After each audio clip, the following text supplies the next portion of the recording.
তো আসসালামু আলাইকুম। হাই গায়াস, যারা সরকারি বিন্দু আছেন তারা এই জিনিসটা একটু ফলো করবেন। এটা 6 নং ইসাখালী সাদি বাজার।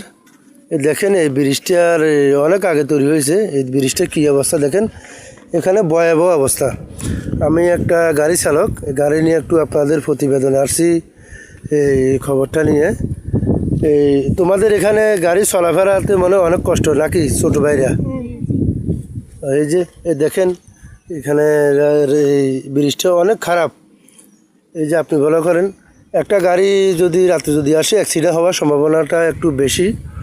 আমি ওদিন রাত্রে 2টা বাজে যখন গেছিলাম আতিককে আমার গাড়িটা এইদিকে এই জায়গাটাতে একটু আটকে যায়, ঠিক আছে?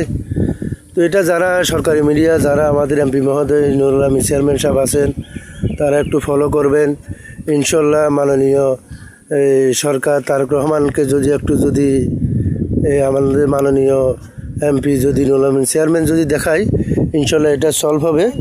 তারেক রহমান ইনশাল্লাহ দেশের জন্য এগিয়ে যাবে। এটা হচ্ছে যে আমাদের একটা দাবি, এটা একটা প্রত্যাশা।